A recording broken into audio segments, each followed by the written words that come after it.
नमस्कार, आप देख रहे हैं जनता टीवी और मैं हूं आपके साथ मनीषा सिंह। बात करेंगे पहली खबर की। राजधानी देहरादून के तमाम घाटों में छठ पूजा को लेकर विशेष उत्साह आज देखने को मिला और तमाम घाटों में महिलाओं ने शाम के समय डूबते सूर्य को अर्घ्य दिया। आपको बता दें कि छठ पूजा का आज तीसरा दिन है और आज के दिन शाम के समय डूबते सूर्य को अर्घ्य देने के लिए समर्पित ये माना जाता है और छठ पूजा के तीसरे दिन की पूजा का विशेष महत्व भी होता है। तो आज छठ पूजा का तीसरा दिन है जो कि काफी ज्यादा महत्वपूर्ण दिन माना जाता है छठ पूजा में और आज के दिन डूबते सूर्य को अर्घ्य दिया जाता है। उधर पूर्वांचल और बिहार के लोगों के लिए छठ पूजा के त्योहार का एक अलग ही महत्व रहता है और डूबते सूर्य की पूजा की जाती है। वहीं उगते हुए सूर्य को अर्घ्य दिया जाता है और आपको बता दें कि रुद्रपुर में सभी जाति और धर्म के लोग रहते हैं। रुद्रपुर के मेयर रामपाल सिंह ने पूर्वांचल और बिहार के लोगों को बड़ा तोहफा भी दिया है और स्थायी घाट जो कि काफी खस्ता हाल में थे उसका पूरी तरह से सौंदर्यीकरण और कायाकल्प किया गया और इसी में पूजा अर्चना होती हुई भी नजर आई। आपको बता दें कि अब इस घाट की शोभा देखते ही बन रही है और घाट की सीढ़ियों पर टाइल्स भी लगा दी गई। इसकी सुंदरता को देखकर पूर्वांचल समाज के लोगों में काफी ज्यादा उत्साह भी देखने को मिला। पहले तो होता था कि ये केवल पूर्वांचल का है, लेकिन पूर्वांचल के अलावा आजकल वो छठ पर्व ऐसा है कि सब समाज के लोग इसको मनाने लगे और ये अच्छी बात भी है। और पूर्वांचल का तो ये सबसे बड़ा पर्व है। पूर्वांचल का आदमी दुनिया के किसी कोने में हो, उसकी एक प्रयास रहता है कि छठ पर्व पर वो अपने घर आए। इसीलिए ये छठ पर्व के अवसर पर ट्रेनें ओवरलोड रहती हैं, बसेज ओवरलोड रहती हैं और जिन्हें बाई एयर आना है उनके टैरिफ बहुत ज्यादा बढ़ जाते हैं। तो हम लोगों का प्रयास ये रहता है कि क्योंकि आस्था का पर्व है और बहुत बड़ा पर्व है, तो जो छठ माई की पूजा हो वो विधिवत और सिस्टमेटिक ढंग से हो पाए, क्योंकि हमारी नदियां जिनके किनारे हमारे छठ घाट थे वो नदियां लगभग अब उस लायक रही नहीं है। पानी काला है, गंदा है, अर्घ देने की स्थिति में नहीं रहता है। तो हमने प्रयास किया है कि उनको स्वच्छ पानी मिल सके।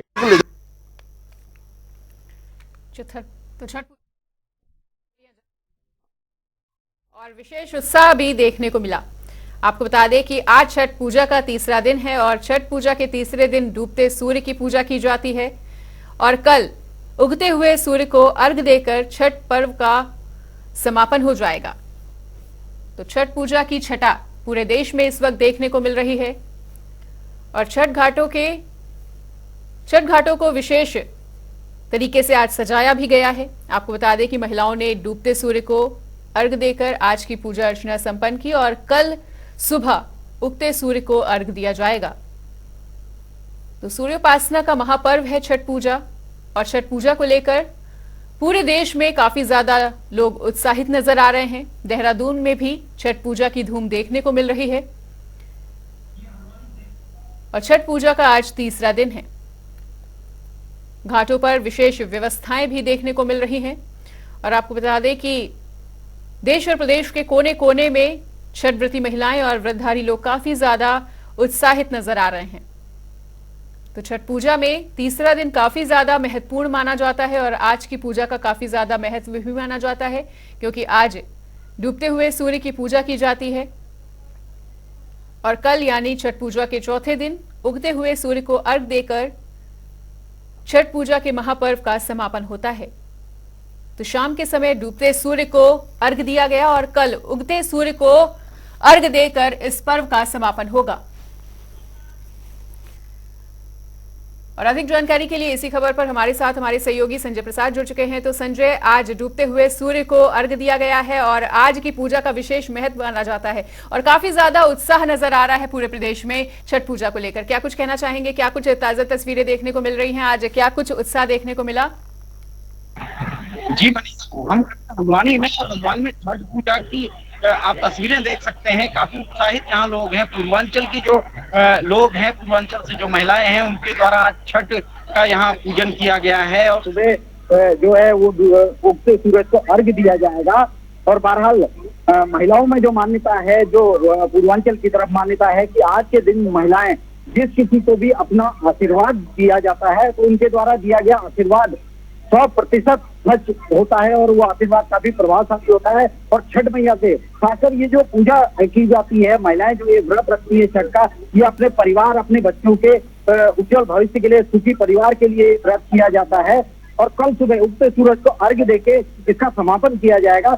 यहाँ तस्वीरें मैं हल्द्वानी की आपको जरूर दिखाना चाहूंगा। और देखिए किस तरीके से हल्द्वानी में महिलाएं जो है, पूर्वांचल की जो महिलाएं हैं, वो यहाँ छठ पूजा स्थल जो बनाया गया है वहाँ पूरे मन से, पूरे आत्मीयता के साथ यहाँ पूजन में लगी हुई है।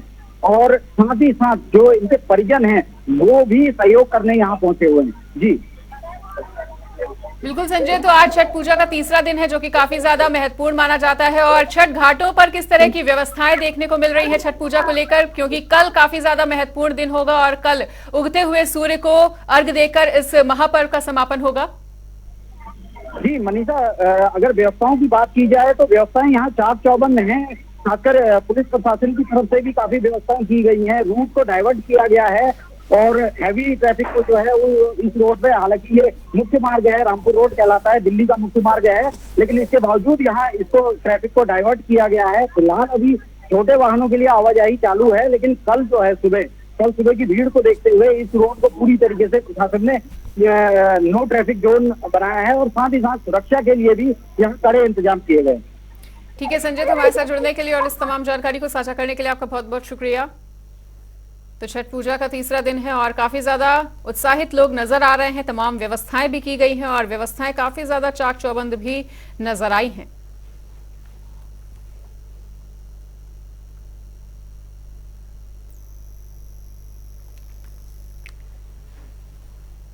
तो महिलाओं ने आज डूबते सूर्य को अर्घ्य दिया है और देहरादून में छठ पूजा का विशेष उत्साह देखने को मिला। और आपको बता दें कि महिलाओं में काफी ज्यादा रौनक देखते ही बन रही थी। छठ घाटों पर विशेष छटा देखने को मिली। और इसी बीच एक बड़ी खबर का रुख कर लेते हैं। बड़ी खबर, बड़ी जानकारी आ रही है इस वक्त की सामने। वर्ल्ड कप का फाइनल मुकाबला इस वक्त जारी है। भारत और ऑस्ट्रेलिया के बीच महामुकाबला चल रहा है आज और भारत ने 50 ओवर में 240 रन बनाकर 241 रनों का ऑस्ट्रेलिया को लक्ष्य दिया है। विराट कोहली और केएल राहुल ने अर्धशतक भी बनाया और ऑस्ट्रेलिया की तरफ से मिचेल स्टार्क के 3 विकेट लिए गए हैं। आपको बता दें कि वर्ल्ड कप का फाइनल मुकाबला चल रहा है इस वक्त। भारत और ऑस्ट्रेलिया के बीच लगातार जंग जारी है। ऐसे में भारतीयों में काफी ज्यादा उत्साह है इस मैच को लेकर। भारत ने 50 ओवर में 240 रन बनाए हैं और ऑस्ट्रेलिया को 241 रनों का लक्ष्य दिया है। विराट कोहली और केएल राहुल ने अर्धशतक बनाया और ऑस्ट्रेलिया की तरफ से मिचेल स्टार्क ने 3 विकेट्स लिए।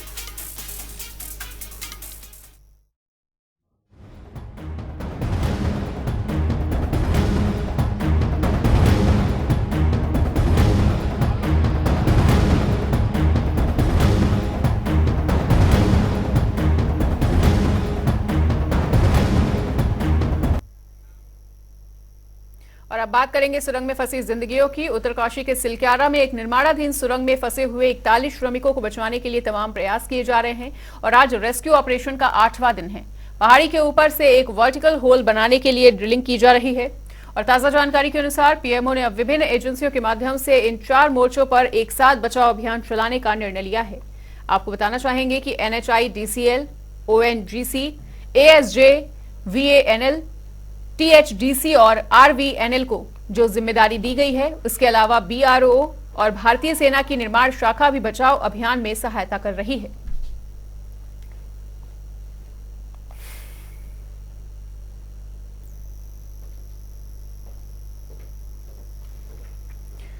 तो बचाने के लिए ड्रिलिंग कार्य फिर से शुरू हो चुका है और आपको बता दें कि उत्तरकाशी सिलक्यारा टनल हादसे में पीएमओ ने पैनी नजर बना के रखी हुई है। पीएम पल पल का अपडेट ले रहे हैं इस पूरे मामले में। सुरंग में अभी भी 41 श्रमिकों की जिंदगी कैद है और आपको बताना चाहेंगे कि बचाव कार्य 8 दिन से जारी है।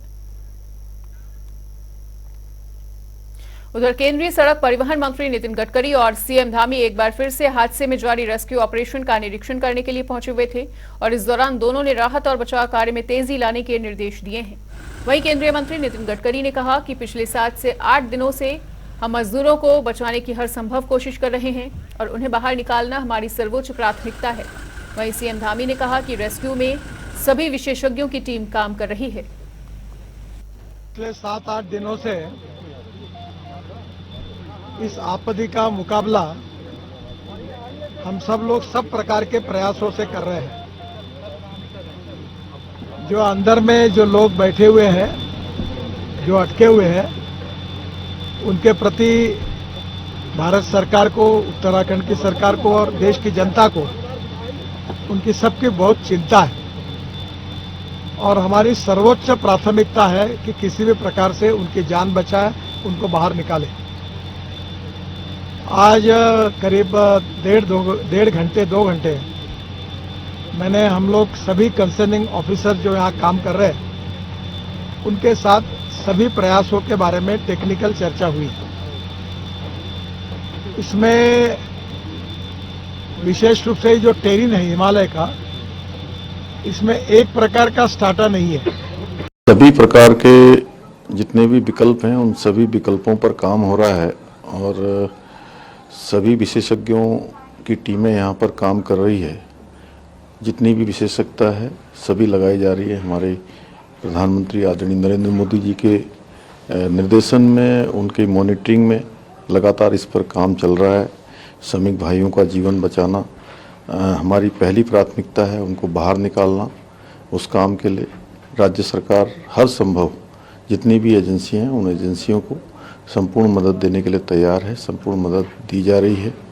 हम भगवान से प्रार्थना करते हैं कि जल्दी से जल्दी वो आएँ, क्योंकि उनका वास्तव में समय बीतने के साथ साथ उनकी परेशानियां बढ़ रही हैं और पारिवारिक जनों के ऊपर भी जिस प्रकार का वो महसूस कर रहे होंगे, जिस प्रकार की परेशानी है उसको महसूस किया जा सकता है। हमारा प्रयास है कि जल्दी से जल्दी उनको बाहर निकाला जाए। उस काम को हर तरीके से करने का काम हो रहा है। सर, एक बार आज दोबारा आप जा रहे हैं विजिट के लिए, किस तरीके से आप देखिए, वहाँ वैसे तो विशेषज्ञ सभी काम कर रहे हैं। हम लोग ये कोशिश करते हैं कि वहाँ पर कम से कम बीच में जाया जाए, डिस्टर्बेंस कम से कम हो। लेकिन चूँकि मौके पर परिजन भी आए हुए हैं, अन्य लोग भी आए हैं, एजेंसियाँ भी काम कर रही हैं और आज भारत सरकार के माननीय मंत्री नितिन गडकरी जी भी आ रहे हैं, तो मैं उनके साथ वहाँ जा रहा हूँ। उत्तराखंड में कांग्रेस ने 70 विधानसभा क्षेत्र में अपने प्रभारियों की नियुक्ति कर दी है और आपको बताना चाहेंगे कि कांग्रेस अध्यक्ष करण महारा ने अखिल भारतीय कांग्रेस कमेटी के निर्देश पर 70 विधानसभा क्षेत्र में प्रभारी नियुक्त किए हैं। इसके साथ ही प्रभारियों को तत्काल अपने क्षेत्र में जाकर प्रत्येक बूथ कमेटी का सत्यापन करने के आदेश भी दिए गए हैं। रणनीति रहेगी। 2024 के लोकसभा चुनाव नजदीक हैं। कांग्रेस पार्टी कोई भी तोड़ कसर नहीं छोड़ना चाहती। अभी देखिए कि प्रदेश अध्यक्ष जी ने पूर्व में सभी जिला अध्यक्षों का जो है गठन किया और उसके बाद ब्लॉक इकाइयों का गठन किया गया। उसके बाद सभी बूथों की हमने समीक्षा की, सभी फ्रंटल संगठनों की समीक्षा कर ली गई है। अब जो है ब्लॉक और बूथ के बीच में 1170 मंडलम भी हमने बनाए हैं और अब सभी जनपदों के जिला सम्मेलन चल रहे हैं और भविष्य में जो भी केंद्रीय नेतृत्व के कार्यक्रम आएंगे, प्रदेश स्तर के जो भी कार्यक्रम होंगे और अभी दुग्ध फेडरेशन के चुनाव होने हैं, जो है सहकारिता के चुनाव होने हैं, नगर निकायों के चुनाव होने हैं, इन सबके मद्देनजर जो है 70 विधानसभाओं में 70 प्रभारी भी पार्टी ने नियुक्त किए हैं, जिससे पार्टी के कार्यक्रमों को आसानी से संपन्न किया जा सके और जन जन तक, आम आदमी तक पार्टी की नीतियां पहुंचाई जा सके और प्रदेश नेतृत्व को जो है सभी सफल कार्यक्रमों का जो है फीडबैक मिल सके। उधर रुड़की में खटीक समाज के जरिए प्रतिभावान बच्चों के सम्मान समारोह के कार्यक्रम में राज्य मंत्री दिनेश खटीक पहुंचे, जहां उन्होंने कहा कि केंद्र और यूपी सरकार खटीक समाज ही नहीं बल्कि सर्व समाज को आगे बढ़ाने का काम कर रही है और सरकार ने जनता से जो चुनावी वादे किए हैं सरकार उनको पूरा करने में जुटी हुई है।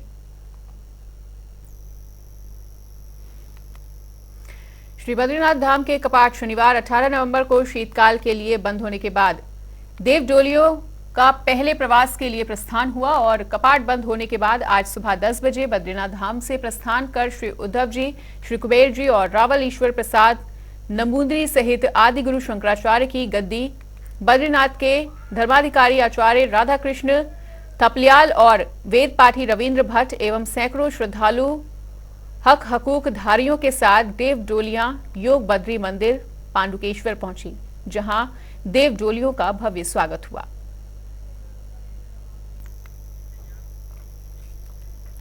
रुड़की के राजकीय इंटर कॉलेज में डॉक्टर एपीजे अब्दुल कलाम राज्य विज्ञान महोत्सव का आयोजन हुआ। और महोत्सव के दूसरे दिन स्कूली बच्चों की ओर से मॉडल की प्रदर्शनी लगाई गई। इस मौके पर मौजूद संयुक्त शिक्षा निदेशक आनंद श्रीवास्तव ने कहा है कि प्रदर्शनी से बच्चों को बहुत कुछ सीखने का मौका मिल रहा है और इस विज्ञान प्रदर्शनी में बच्चों ने अपने अपने मॉडल का प्रदर्शन किया, जो कि एक सराहनीय काम है। राज्य सरकार की ओर से SCERT के कोलैबोरेशन में यहाँ पर विज्ञान महोत्सव मनाया जा रहा है, जिसमें विज्ञान प्रदर्शनी में बच्चों ने विभिन्न जनपदों से आकर अपने अपने मॉडल्स का प्रदर्शन किया है और साथ ही एक विज्ञान ड्रामा चल रहा है। प्रत्येक जनपद का उसमें प्रतिनिधित्व है। बच्चों में वैज्ञानिक सोच को बढ़ावा देने के लिए, विज्ञान की समझ पैदा करने के लिए, हर बच्चे में वैज्ञानिक दृष्टिकोण बलवती हो, इसके लिए ये विज्ञान महोत्सव मनाया जाता है और बहुत ही अच्छे तरीके से बच्चे अपनी अपनी प्रतिभा का प्रदर्शन कर रहे हैं। आज आपने देखा है, बच्चों से बात की है, कैसा लगा? बच्चों में की जानकारी है? नियाजी साहब, हमारा जो भविष्य है वो बच्चे हैं और बच्चों के अंदर जो प्रतिभाएं होती है वो अनंत होती है। केवल उनको उपयुक्त वातावरण, उपयुक्त गाइडेंस की आवश्यकता होती है। तो आज जो मॉडल्स हम देख रहे हैं, ये मॉडल्स में हम लोग पब्लिक स्कूल्स में भी जाते रहते हैं, उनमें बनने वाले मॉडल्स से कई गुना बेहतर मॉडल्स बनाए हैं और सुविधाओं रहित विद्यालयों से आकर बनाए हैं।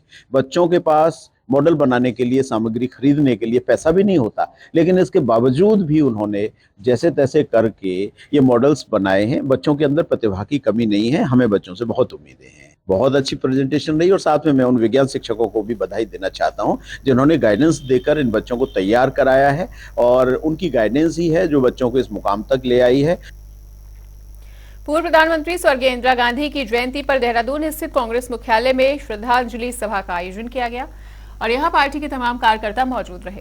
वहीं प्रदेश प्रवक्ता शिषपाल सिंह बिष्ट ने कहा कि आज इंदिरा गांधी को हर देशवासी याद कर रहा है। की जयंती पर आज पूरा कृतज्ञ राष्ट्र उनको श्रद्धांजलि दे रहा है, उनको याद कर रहा है और उनके द्वारा जो अभूतपूर्व कार्य इस देश को आगे बढ़ाने के लिए किए हैं, उनको आज जो है याद किया जा रहा है। देश को परमाणु शक्ति से संपन्न करने में जो है इंदिरा गांधी जी का जो महत्वपूर्ण योगदान रहा, उसे कोई नहीं भूल सकता। और पाकिस्तान के दो टुकड़े करने के लिए भी जो है इंदिरा गांधी जी को जाना जाता है और महिला सशक्तिकरण की सबसे मजबूत हस्ताक्षर इंदिरा गांधी जी रही हैं। विपक्ष के प्रभावशाली नेता अटल बिहारी वाजपेयी जी ने भी लोकसभा में उनको जो है दुर्गा के रूप में संबोधित किया था। तो इंदिरा गांधी जी का आधुनिक भारत के निर्माण में बहुत बड़ा योगदान है, उसे कोई नहीं भुला सकता और भावी पीढ़ियों के लिए वो सदैव जो है प्रेरणा स्रोत के रूप में काम करती रहेंगी और निश्चित तौर पर आधुनिक भारत के निर्माण में उनका जो भी योगदान है उसे कोई कभी भूल नहीं सकता। उत्तराखंड में आगामी चुनाव के मद्देनजर निर्वाचन आयोग ने सख्त निर्देश दिए हैं और आपको बता दें कि निर्वाचक नियमावली के तहत जारी किए गए अधूरे लक्ष्य पर प्रशासन असंतुष्ट नजर आ रहा है। बताना चाहेंगे कि जिस वजह से राज्य निर्वाचन आयोग के जरिए राज्य के समस्त जिलाधिकारियों को सख्त हिदायत के साथ ही निर्धारित लक्ष्य को पूरा करने के आदेश भी जारी किए गए हैं और इसी को लेकर आज उप जिला मजिस्ट्रेट गोपाल सिंह चौहान ने तमाम बूथ लेवल ऑफिसर के साथ बैठक की।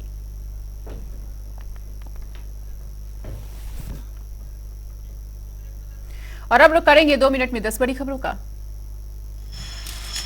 उत्तरकाशी सुरंग में बचाव कार्य जारी। सुरंग में फंसे 41 जिंदगियां दांव पर, बचाने के लिए ड्रिलिंग कार्य फिर से शुरू। 4 एजेंसियां कर रही हैं 4 जगहों पर खुदाई। प्रदेश के खिलाड़ियों को रोजगार सरकार देगी। खिलाड़ियों से सरकारी नौकरियों के लिए मांगे गए हैं आवेदन। खेल मंत्री का बयान, खिलाड़ियों के भविष्य को सुरक्षित करने का प्रयास जारी। लोकसभा चुनाव की तैयारियों में जुटी हुई है भाजपा। चुनाव में 75% वोट का रखा है लक्ष्य। वरिष्ठ नेताओं को सौंपा गया है जिम्मा। प्रदूषण को रोकने के लिए सरकार की पहल, प्रदेश में लाई गई नई स्क्रैप नीति। पुराने वाहनों को स्क्रैप करने पर मिल रही है छूट। रुद्रपुर में छठ पूजा पर मेयर का तोहफा। छठ घाट का किया गया कायाकल्प। पूर्वांचल समाज में दिखा अलग उत्साह। युवा कांग्रेस ने इंदिरा प्रदर्शनी पुरस्कार का कार्यक्रम किया आयोजित। महिलाओं को किया गया सम्मानित। रामनगर में पुलिस ने चोरी का किया खुलासा। कुछ दिनों पूर्व अज्ञात चोरों ने लाखों रुपए के आभूषण और नकदी पर किया था अपना हादसा। पुलिस ने 2 लोगों को किया है गिरफ्तार। टनल हादसे में सीएम धामी संग केंद्रीय परिवहन मंत्री घटनास्थल पर पहुंचे। हालातों का लिया जायजा, कहा मजदूरों को निकालने का प्रयास जारी। 24 के चुनाव की तैयारियों में जुटी हुई है कांग्रेस। 17 विधानसभाओं में की प्रभारी की नियुक्ति, लोगों से संपर्क साधने के दिए हैं निर्देश। रुड़की में खटिक समाज ने प्रतिभावान बच्चों के सम्मान में एक समारोह का आयोजन किया। कार्यक्रम में शामिल हुए राज्य मंत्री दिनेश खटिक। फिलहाल इस वक्त के बुलेटिन में इतना ही। खबरों का सिलसिला लगातार जारी है। देखते रहिए जनता टीवी।